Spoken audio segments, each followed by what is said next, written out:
Estamos en Historia de una época, estamos en Informa Radio y hoy con un invitado muy especial. Acaban de presentar un libro, Un faro en la tempestad, un libro enseñanza de un obispo contra la infiltración de la secta modernista, José Guerra Campos. Una edición ordenada ni más ni menos que por Manuel Acosta. Y es precisamente a Manuel Acosta al que tenemos hoy aquí. Hablando de un personaje que he de confesarles que he tenido siempre una grandísima admiración. Guerra Campos. Manuel, ¿cómo estás? Hola, buenos días, ¿qué tal, Javier? ¿Cómo estás tú? Bueno, un ¿Bien todo? placer tenerte aquí con nosotros. Bueno, Manuel Acosta, diputado de Vox en el Parlamento catalán, ni más ni menos. Así es, ahí estamos dando la lucha que necesitamos dar para que, bueno, pues la voz de tantos y tantos catalanes pues no se vea ocultada, oscurecida. Sí, sí, ahí estamos. Fíjate, Manuel, que yo siempre pongo como ejemplo a Vox en Cataluña, sobre todo, en toda España, pero en Cataluña.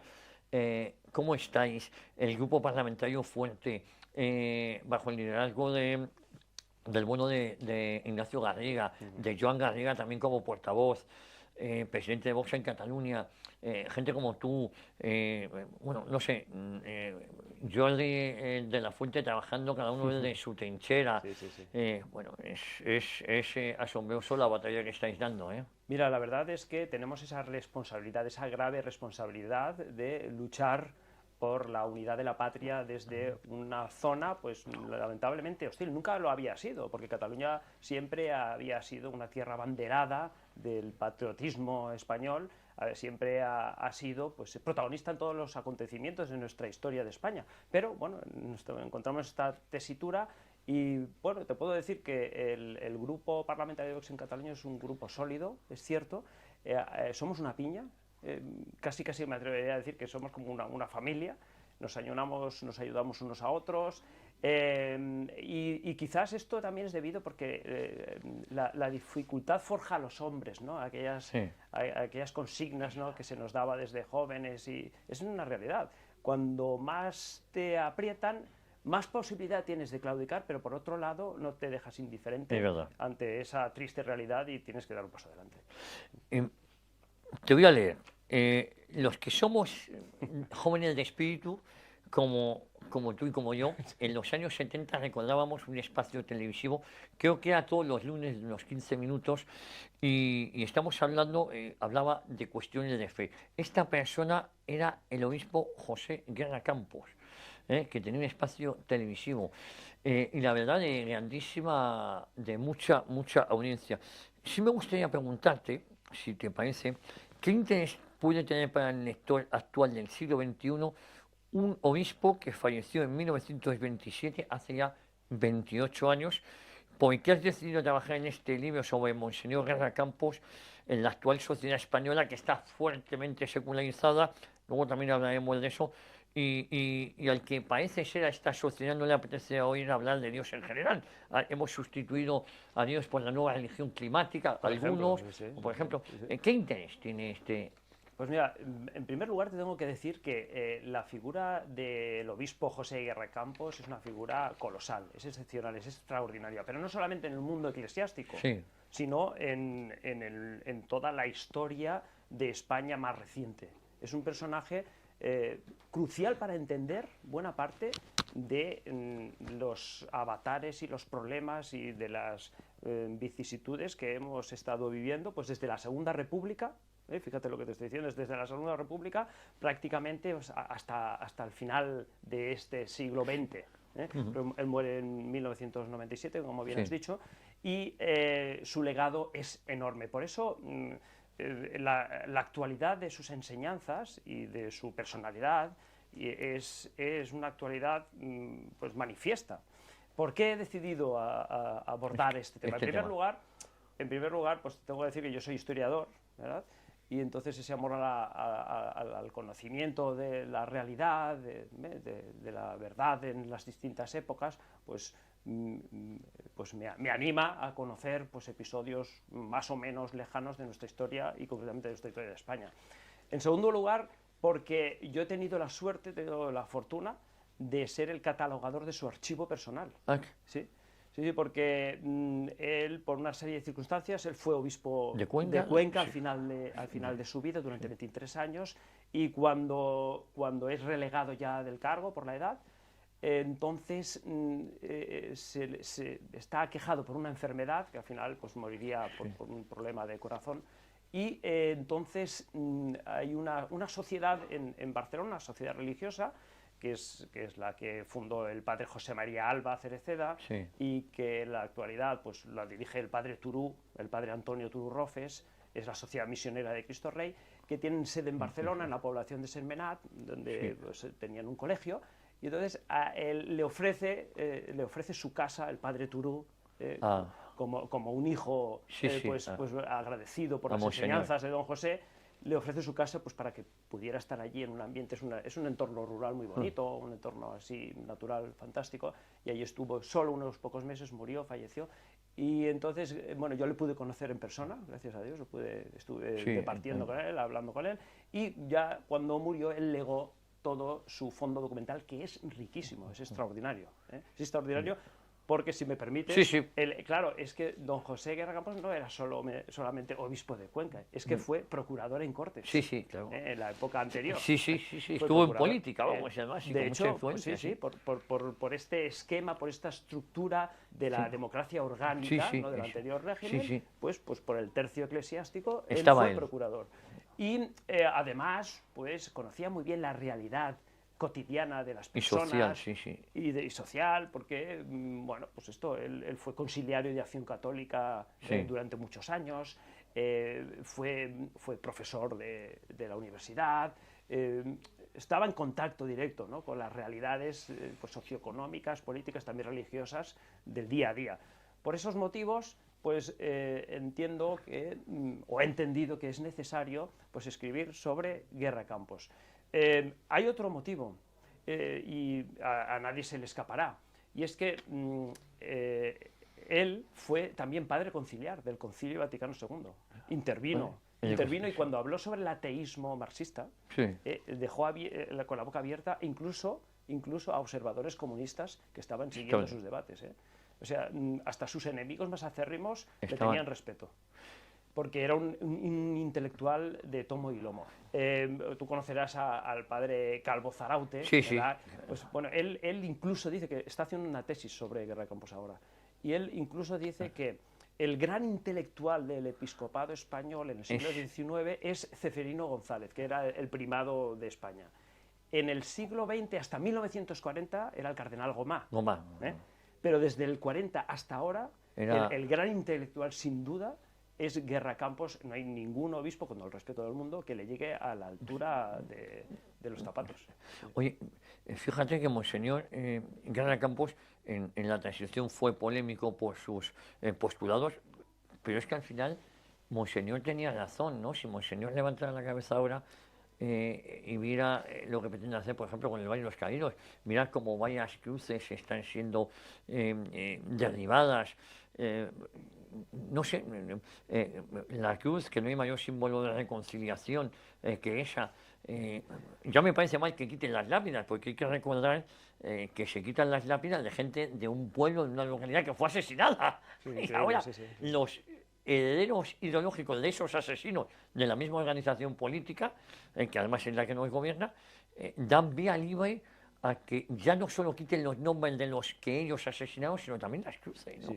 Yo creo que Guerra Campos no puede estar contento, ¿no? No, él fue clarividente, él ya denunció como profeta, como obispo sacerdote, además fue profeta que advirtió, porque el profeta del Antiguo Testamento anuncia la verdad, para que el pueblo pues cambie de actitud, que no se desvíe de la senda marcada por el Señor, etcétera. Pero bueno, don José fue un profeta, fue clarividente y advirtió de todos estos errores. Pero no errores solamente doctrinales en cuanto a la religión, sino también de los problemas que tenemos actualmente con el Estado totalitario que nos está rigiendo ahora en manos del señor Pedro Sánchez, ¿no? Entonces ya lo advirtió, y en el libro se puede observar claramente esto, Él ya dijo que si la Constitución del 78 prosperaba según estaba formulada, y estaba formulada en base a unos fundamentos relativistas absolutamente, sin contemplar para nada las verdades absolutas. Entonces ya advirtió, ojo, porque si esto es así, sobrevendrá en España el menosprecio a la vida, la desarticulación de la familia. Él advirtió, vendrá la ley del divorcio, vendrá la ley del aborto, también intuyó, vendrá la eutanasia, lo dijo también, Sí. Y también dijo, se enconará el terrorismo de la ETA en España. Todas estas cosas los podrán ver en el libro, porque luego explicaremos un poquito más el detalle del libro, pero en cualquier caso, él fue un profeta clarividente, nos advirtió y finalmente también advirtió, si las cosas siguen por estos derroteros, llegará un momento en que las injerencias de un gobierno incluso nos harán renunciar a lo más sagrado, y lo más sagrado es nuestra tradición cristiana, nuestras cruces, y en este caso, pues lógicamente, hoy en día, que es más de actualidad que lo que está pasando con el Valle de los Caídos. Manuel, ¿qué aportó a la Iglesia en España y a la Iglesia Universal este pelado? ¿Y cuál fue su mayor legado? Porque, claro, nos has hablado que estuvo presente también en el Concilio Vaticano II. El Concilio Vaticano II, el planteamiento que hace la Iglesia, corrígeme, parte de la Iglesia, pues la Iglesia somos todos, pues muchas veces tendemos a cometer ese error, preveía que el comunismo podía ganar. Claro, yo creo que ese es el que... y por eso se fue a lo mejor tan condescendiente, porque a partir del Concilio Vaticano II nace también la teología de la liberación, de orientación marxista, nacen movimientos... era como si la izquierda, como si la Iglesia se fuera a adaptar a nuevos tiempos en vez de combatir esos nuevos tiempos, ¿no? Eso es... El problema de aquella época es precisamente la tergiversación de todo aquello que había dicho, o de buena parte de la doctrina, o pues eso, de las conclusiones a las que había llegado el Concilio Vaticano II, por parte de ciertos grupos, que también hay que decirlo, dentro de la misma Iglesia. Grupos contestatarios, revisionistas, movidos también por medios de comunicación y grupos de opinión, que desdibujan y tergiversan la realidad de las conclusiones del Concilio Vaticano II. Entonces, a raíz de esto, ¿qué es lo que le debemos a don José Guerra Campo? Primero, que fue un adalid de la defensa de la doctrina del magisterio de la Iglesia, que es inmutable, pues, a lo largo del tiempo, ¿no? Entonces, como te he dicho antes, él dejó boquiabiertos tanto a los obispos cardenales, a los observadores internacionales que estaban siguiendo las sesiones del concilio, cuando explicó la maldad del ateísmo marxista. Pero la explicó además, pues, con conocimiento de causa perfecta, un gran teólogo y un gran filósofo. Bien, entonces, ¿qué le debemos? Pues eso, que haya orientado perfectamente al pueblo fiel, que se encontraba como un poco desdibujado ante estas críticas que también partían de dentro del seno de la propia Iglesia, de algunos grupúsculos. Y por otro lado, claro, don José es un personaje, don José Guerra Campos, que tiene muy claro que el papel de la Iglesia en el mundo no es ser una mera animadora social que, bueno, pues se centre fundamentalmente, exclusivamente, en mejorar las condiciones temporales de las personas. Él dice, ojo, que eso no es la misión de la Iglesia en el mundo. La misión de la Iglesia en el mundo es conseguir que los hombres, que las personas se comuniquen con el Creador a través de Cristo, ¿no? Que en cualquier caso, pues eso es la misión de la Iglesia. Que es verdad que, lógicamente, si la Iglesia nos enseña a amar a Dios sobre todas las cosas y al prójimo como a ti mismo, lógicamente las condiciones temporales de las personas por ese mandato van a mejorar. Pero no es la misión de la Iglesia. Porque hablamos de las hermanas de Teresa de Calcuta, de tantas y tantas obras de la Iglesia que se ocupan de los más necesitados a cambio de nada, y que se sacrifican absolutamente, ¿no? por sacarles de las situaciones de miseria, pero esa no es la misión es comunicar al hombre con Dios y así conseguir su salvación. Oye, así pues, en medio del revisionismo que vivió la Iglesia hasta en los años postconciliares, ¿no? El Concilio Vaticano II, podemos decir que el obispo José Guerra Campos fue un signo de contradicción en esa época, de su época, la época que le tocó vivir. Sí, fue un signo de contradicción y eso se ve perfectamente en episodios concretos. Él, cuando vio que el subtítulo del libro habla de la infiltración de la secta modernista, ¿no? Sí. En cualquier caso, el modernismo es la desnaturalización de la doctrina católica. Es juzgarlo todo, toda la fe a través simplemente y puramente de la razón de una explicación, natural de las cosas. Por ejemplo, bueno, pues en el Evangelio cuando Jesús multiplica los panes y los peces, no, esto es una alegoría de la necesidad que hay, pues, de atender a todo el mundo y compartir la amistad con todo el mundo. No, o sea, es una desvirtuación absoluta de lo que es la fe, no el modernismo. Entonces, él en cualquier caso sufre persecución y por eso también es un signo de contradicción en su época. Sufre persecución también en el seno del episcopado español. Él va a ser relegado, o bueno, vence su mandato y es relegado como secretario de la Conferencia Episcopal Española en el año 72. Él es crítico a este espíritu revisionista que desvirtúa la fe en muchas de las acciones, en muchas de las resoluciones de la Conferencia Episcopal Española. Él tiene que abandonar participar en la Comisión Episcopal Española, aún siendo obispo, y lo llega a decir él, por miedo a perder la fe. Fíjate lo que tiene que decir un obispo. Y en cualquier caso, para no ser responsable de conclusiones y de instrucciones que alejan a los fieles de la fe. Tras el Concilio Vaticano II hay una luz de deserciones en la Iglesia, de secularizaciones. Muchos sacerdotes abandonan, muchos religiosos abandonan la fe, muchos fieles abandonan la fe, porque no hay una luz clara, hay una convulsión absoluta en todas las cuestiones de fe. Sí, ahí donde estaba pensando en Monseñor Lefebvre, que también en distancia luego llevaríamos a ese enfrentamiento. Monseñor Guerra Campos, claro, hablamos de una época complicada, hablamos también de Monseñor Tarancón, que ahí hubo ciertos enfrentamientos también muy potentes, ¿no? Sí, aquello fue... Sí, lo que pasa es que la figura de Guerra Campos era una persona que sabía dominar perfectamente sus impulsos, era una persona virtuosa y no entró al trapo del famoso episodio con Tarancón, que Tarancón le dijo: parece mentira que sea tan inteligente y que diga las cosas que dice, y les autorizó en público, pero no entró al trapo. De hecho, se hicieron eco algunas revistas, interviews se hizo para hacer sangre dentro de la Iglesia. Entonces se lo puso en bandeja, ¿no?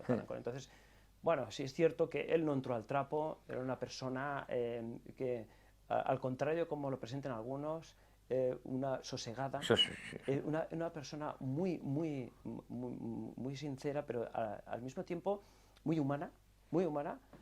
Durante los 23 años que ejerció su episcopado en Cuenca. Pues no hay ningún reproche de nadie, ningún fiel, ningún sacerdote, por el trato exquisito que le dispensó. Yo conozco gente... te voy a contar una anécdota, eso no aparece en el libro, o no sé si lo he puesto, pero se hacía a todos, incluso en cosas así como menos trascendentales, pues cuando hacía una visita pastoral, esto me lo contó un sacerdote amigo que está en Cuenca, hizo una visita a su pueblo y cuando acabó pues la visita institucional y el acto litúrgico, pues empezó a hablar con la gente de allí del pueblo y empezó a hablar de la sección española de fútbol.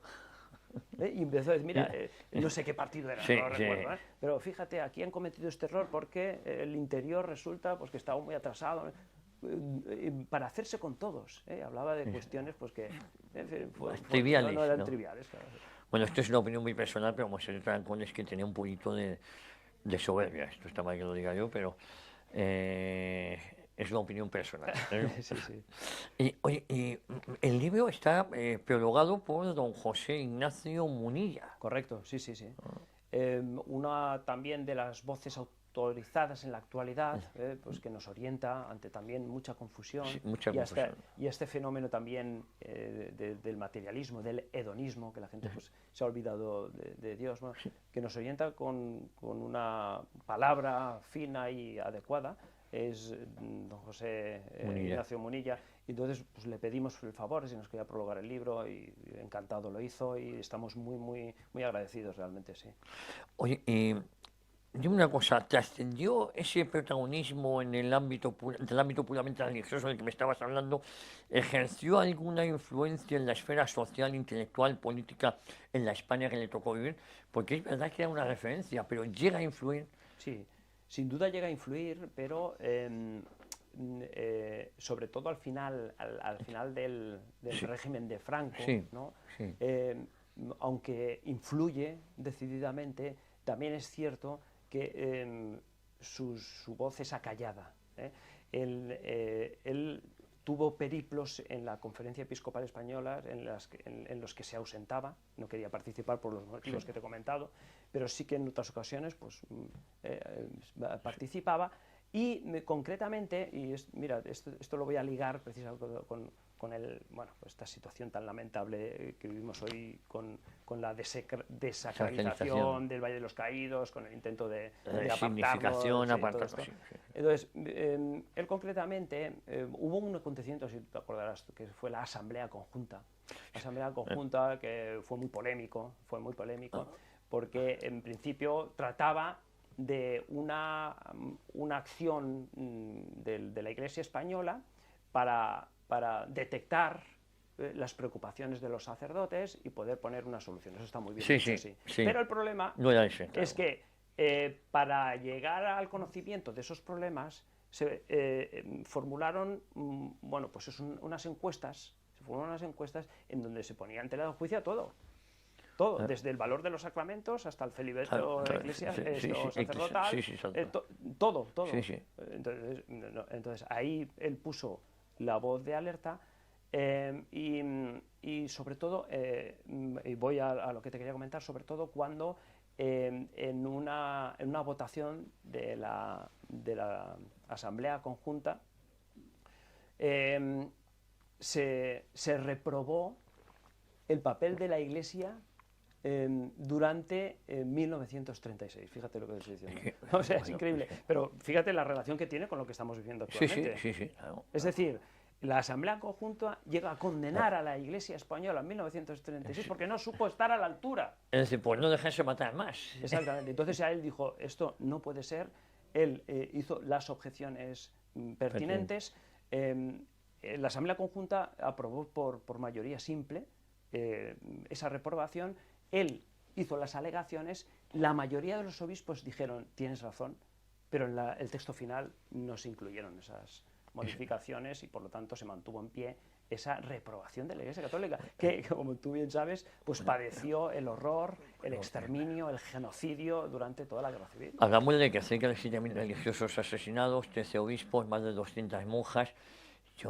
Es algo, claro, ahora comprendemos lo que está pasando ahora, y con la misma jerarquía eclesiástica, ¿no? Si ya en el año 76 se condenaba a la Iglesia porque no había sabido estar, la Iglesia, que hay que recordar como el Papa de entonces declaró aquello cruzada por la masacre, fue el mayor martirio, la mayor persecución de la Iglesia nunca antes conocida, ni los romanos, ni Nerón, fue esto, ¿no?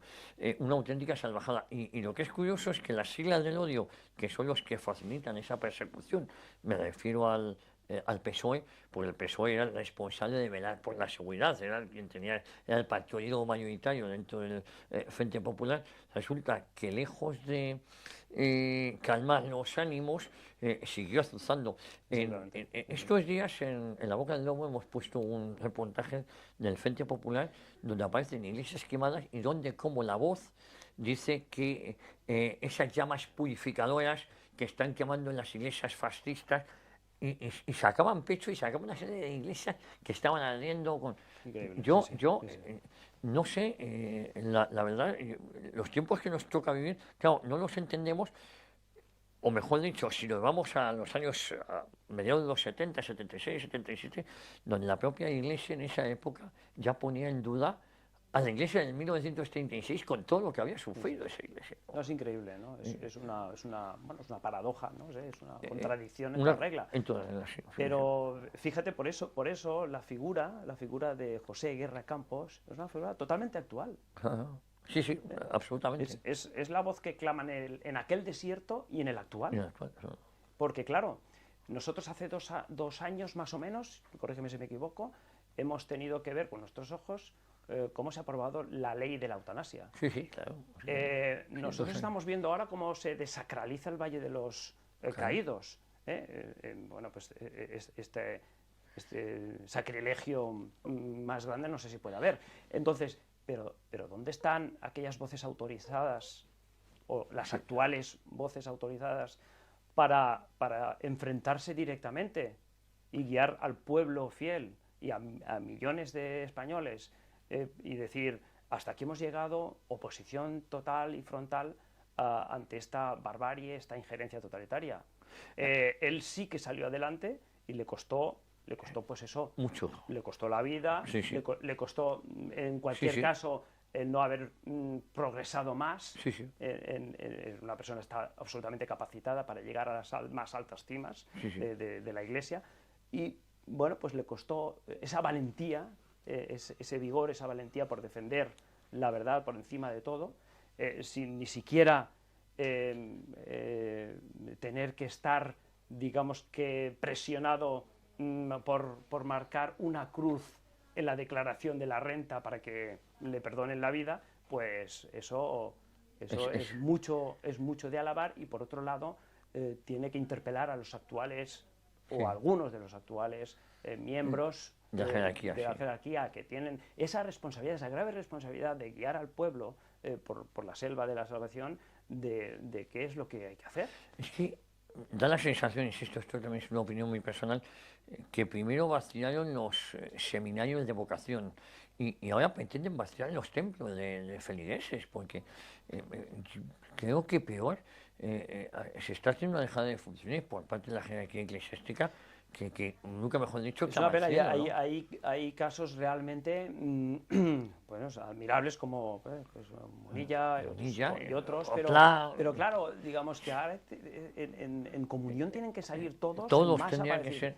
Oye, vamos a poner. Oye, que tenemos que volver a la iglesia, digamos, de los tiempos evangélicos, en donde pues los fieles tienen que sostener a los clérigos, a los sacerdotes, pues bueno, pues lo tendremos que hacer, pero no tenemos que estar sometidos a un poder político que nos va mandando qué es lo que tenemos que hacer y qué es lo que no tenemos que hacer. Porque otro de los temas importantes en los que influye Guerra Campos en el mundo de lo civil, podríamos decir, es el tema de la confesionalidad católica del Estado. Él escribió mucho sobre eso y muchos de los actuales teólogos y de la época aquella posconciliar decían que ya es una cosa superada, lo de la confesionalidad católica del Estado es una cosa superada, pero en ningún documento del Concilio Vaticano II se prohíbe expresamente que el Estado sea confesional. Hoy en día no tendría sentido que España fuera un Estado confesional porque ha dejado realmente de ser... Bueno, es que ya no lo es, claro, es que es el problema. Pero quiero decir, restaurar eso ahora a bote pronto, pues entendemos que no es posible, pero que en aquella época... Claro, eso es decir, ahora tal línea de IVA que está llevando es que sería casi un insulto decir que eres confesionalmente católico cuando no te estás comportando como tal. Por ejemplo, ¿no? Entonces, que en cualquier caso sobre esto también hay mucha confusión, porque un confesionalmente católico, pues lo fue el régimen anterior, mantenía una autonomía del poder político y del poder eclesiástico. No quiere decir que es que el poder eclesiástico que tiene que hacer las leyes. No, es que no es eso. Hay cooperación sí, influencias mutuas sí, pero una autonomía clara. Y eso es lo que ha defendido siempre la Iglesia, ¿no? Pero Manuel, ¿no te da la sensación de que molesta un Estado confesionalmente católico, en cambio no molesta un Estado confesionalmente islámico.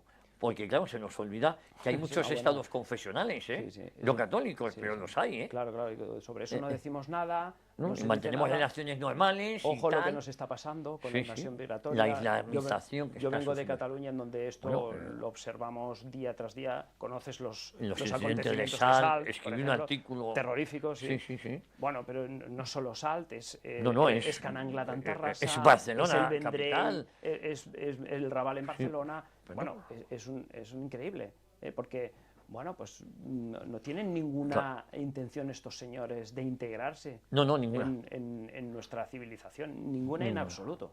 No tiene intención de imponer. ¿Vale? Vivimos tiempos oscuros, tiempos complicados y Monseñor Garracampos fue y sigue siendo un faro, ¿no? Oye, intuyo que también se convirtió, vamos, intuyo, es una pregunta retórica, en una figura controvertida en ese ámbito sociopolítico del que estamos hablando ahora, en un signo de contradicción del que ya nos has adelantado dentro del contexto de esa sociedad civil, ¿no? Esto fue así. Sí. Yo asistí a alguna que otra conferencia de él, ¿eh? Ah, ¿sí? Aquí en Madrid, sí. Fíjate. Sí. Sí, sí. ¿Y qué, Bueno, ¿qué recuerdas de la verdad, sí, sí. que sentaba cátedra en el Sí. sentido, se te ponía la piel de gallina, Sí, sí. ¿no? Un orador Hablo de los años magistral. 80, Sí, hablo sí. de tiempos convulsos aquí, sí. ETA asesinando, y él siguió predicando, predicando en el sentido de que daba voz y seguía diciendo lo que pensaba. Correcto. Sí, sí, no, es una realidad. Bueno, pues tú lo conociste y bueno, él trasciende, vuelvo a repetir, el ámbito de lo clerical, de lo religioso, lo trasciende absolutamente, porque claro, los principios rigen los actos. Nos comportamos tal como pensamos, o según es nuestro sistema de ver las cosas, de analizar las cosas. Y por lo tanto, una persona que nos está enseñando constantemente que es necesario que el hombre recupere esa ley natural.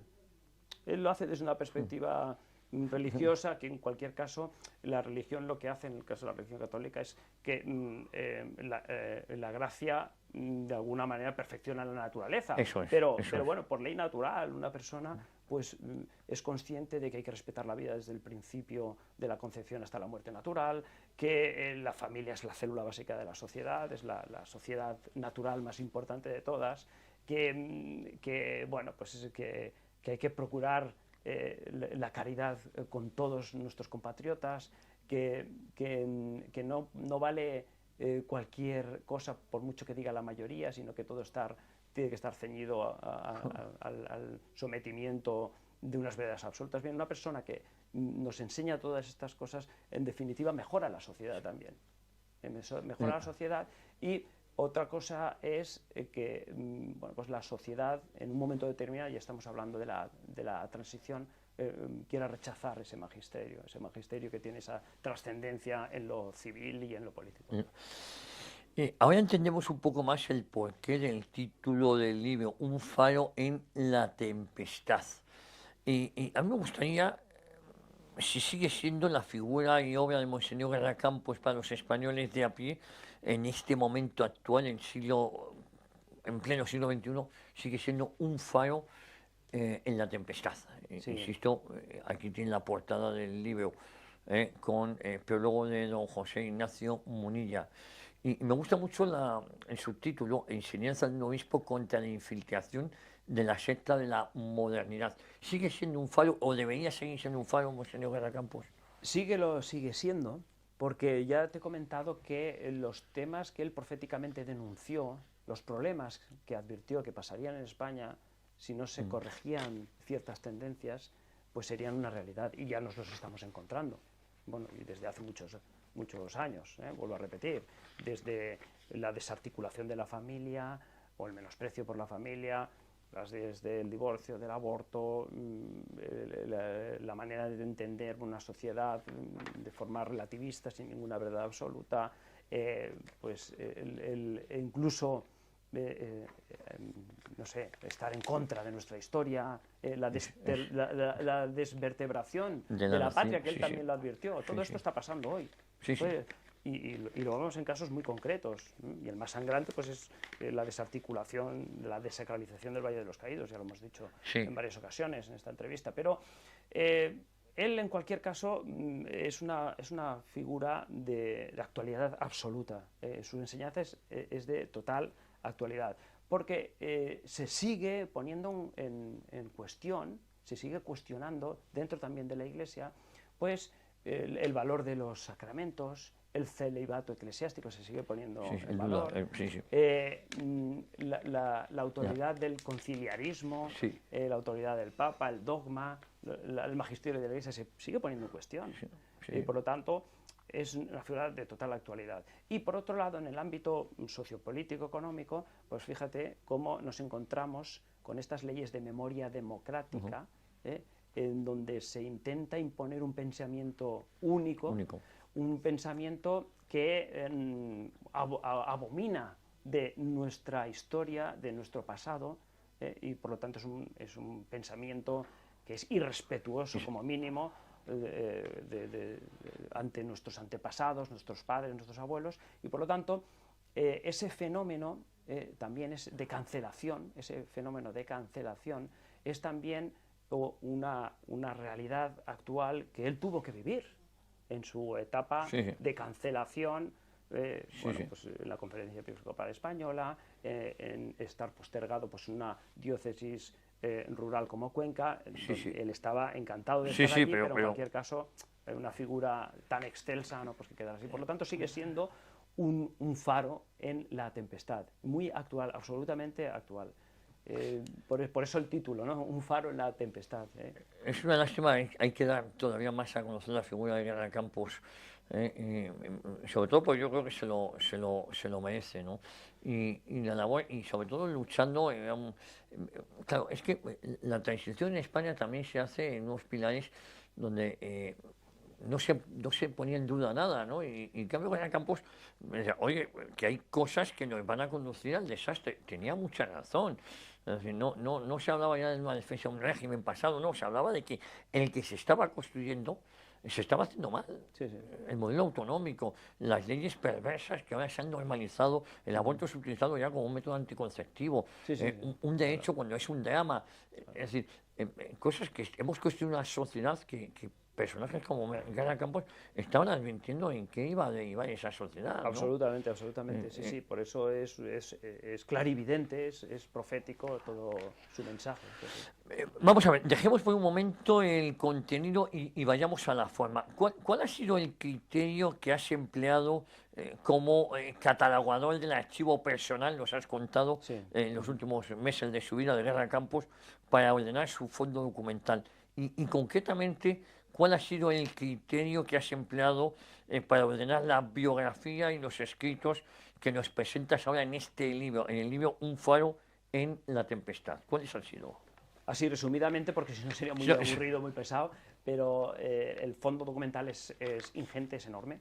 Y se lo llevó todo a... Sí, se trasladó todo, está en Barcelona, está en Sentmenat. Ahora mismo pertenece a la Sociedad Misionera de Cristo Rey, pero concretamente a la Fundación Obispo José Guerra Campos. Es una fundación que además está trabajando muy bien para conseguir también articular una causa de beatificación.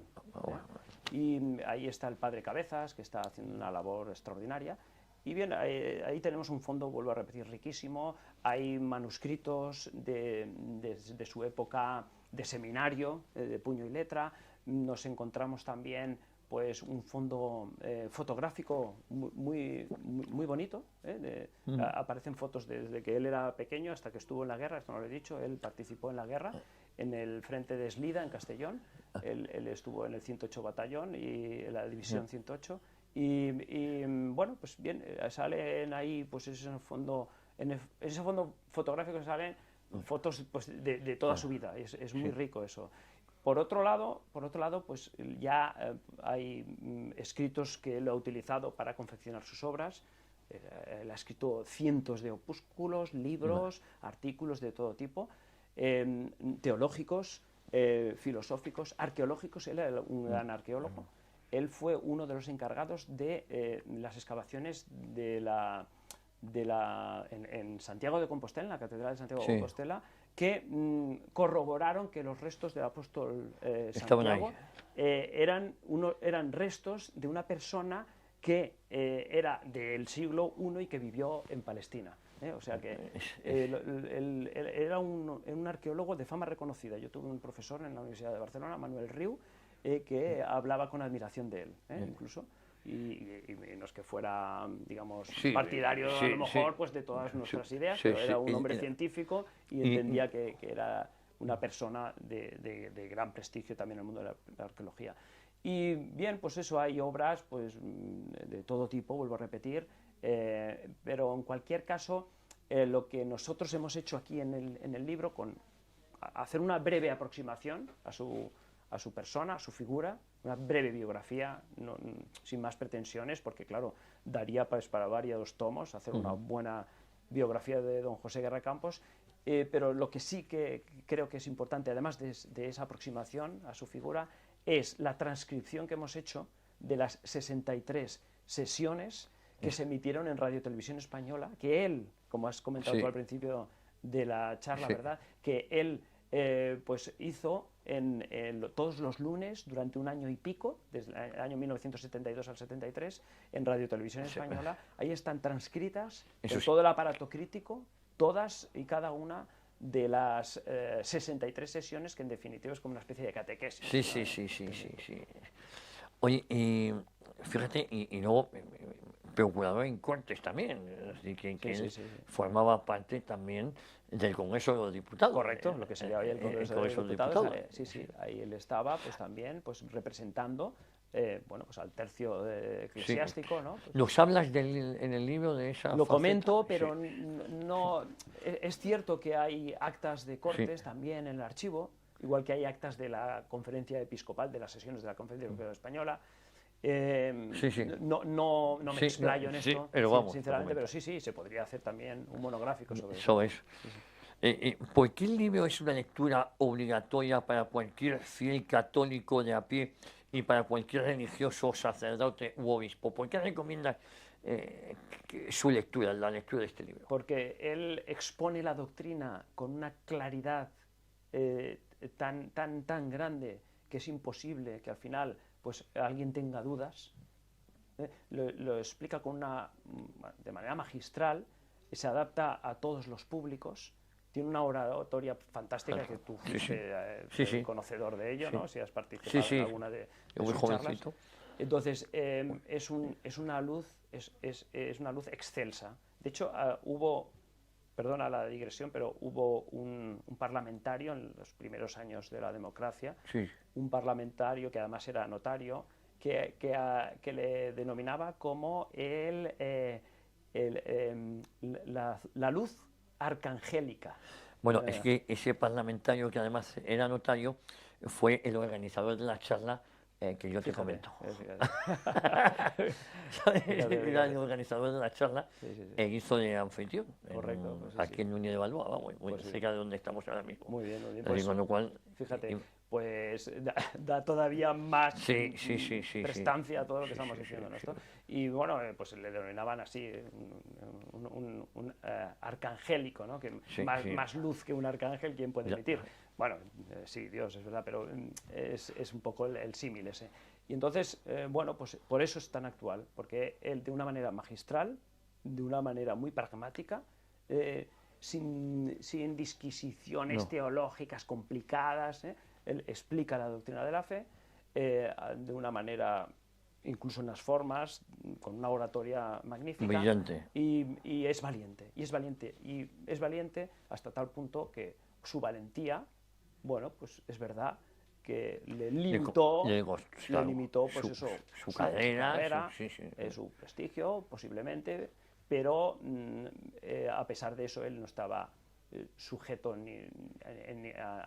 ningún convencionalismo y era una persona pues firme, valiente, que es lo necesario hoy en día. Tenemos que serlo así, porque si no, pues nos vamos a quedar sin memoria, sin entendimiento, sin voluntad, sin historia, sin patria y sin nada. Oye, fíjate, Manuel, yo te recomendaría que este libro lo dierais a todos los miembros de la actual conferencia episcopal, no sé, y algún comunicador de la cadena COPE también. Lo veo hartamente difícil, pero... Bueno, se lo pueden mandar, pero no lo leerán. Bueno. No leen esto. A ver, sí, algunos seguramente sí, Sí. pero vamos, por la cadena que has nombrado no creo. No. Mira, fíjate, el obispo de Orihuela Alicante, que es José Ignacio Munilla, detrás de la contraportada estoy leyendo, don José Guerra Campos también advirtió cómo a través de ciertas prédicas sacerdotales, de publicaciones y de cátedras de enseñanza religiosa se difundían ideas contrarias a la doctrina de la Iglesia como si fueran ortodoxas, sin una desautorización eficaz.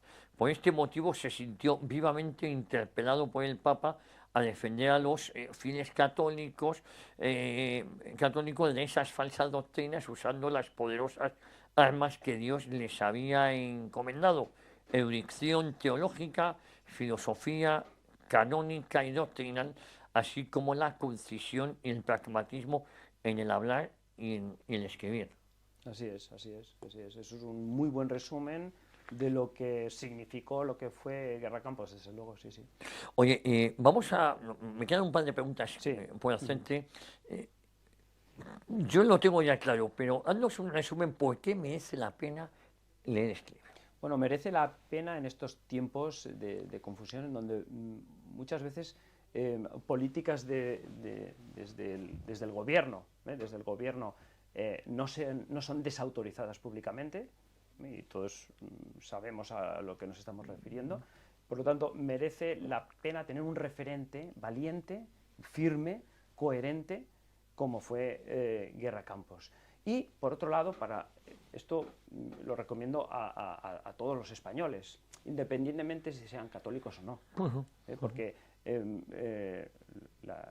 lo que es la coherencia, la verdad, la velocidad son elementos, son características, son admiradas pues, por todo el mundo. Sí. Entonces, en primer lugar, por una persona coherente que murió con las botas puestas, pues, es necesario pues, que sea conocido por todo el mundo, independientemente de si sea católico o no. En segundo lugar, para el católico, porque, claro, en esta edición concretamente tienen 63 puntos del credo de la fe católica, en donde pues, bueno, uno puede encontrar argumentos muy asequibles para defender su adscripción católica, porque realmente nadie ama lo que no conoce, y por lo tanto siempre tenemos que estar formándonos, siempre estamos estudiando un poquito, conociendo con detalle las cosas que admiramos para que realmente después las podamos amar de verdad. Entonces, por estos dos motivos,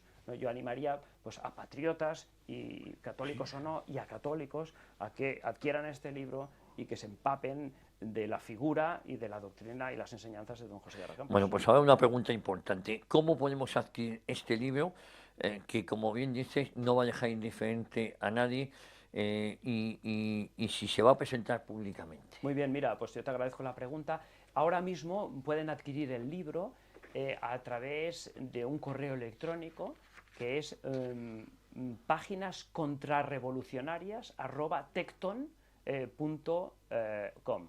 Entonces, luego, si acaso, pues también te pasaré un poco el detalle. Se pueden hacer allí las solicitudes del libro. Para adquirirlo, ¿no? Sí, para adquirirlo se les envía en un día, 2 días, sí. Llega a casa el ejemplar físico, en papel. Sí.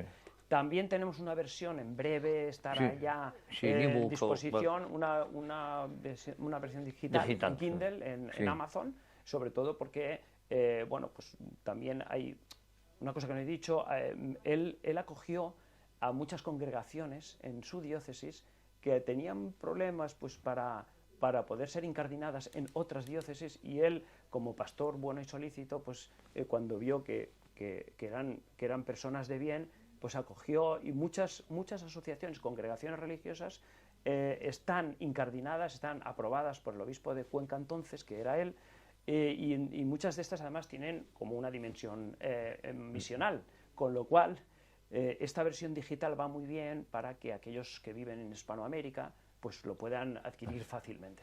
En Amazon también se puede También. adquirir el libro. En papel En papel todavía todavía no, no, vale. pero en breve, no sé si Vale. hoy o a lo largo Sí, de la semana, estará en versión digital. Pues ya saben, un faro en la tempestad, enseñanza de un obispo contra la infiltración de la secta modernista. José Guerra Campos, edición ordenada por Manuel Acosta Elías, con prólogo de don José Ignacio Munilla Aguirre.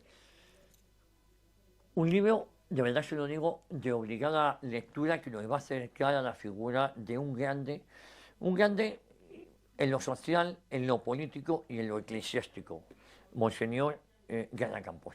Muchísimas gracias por este libro, Manuel. Ha sido un placer tenerte aquí en los micrófonos de Informa Radio, en las cámaras de EDA TV, hablando de un personaje que se lo merece, de José Guerra Campos. Muchísimas gracias, Javier, y gracias también por la labor que haces en defensa de la verdad. Muchísimas gracias y mucho ánimo. Lo intentamos. Y a todos ustedes les espero la próxima semana aquí en Historia de una época donde, en Informa Radio, sean moderadamente buenos.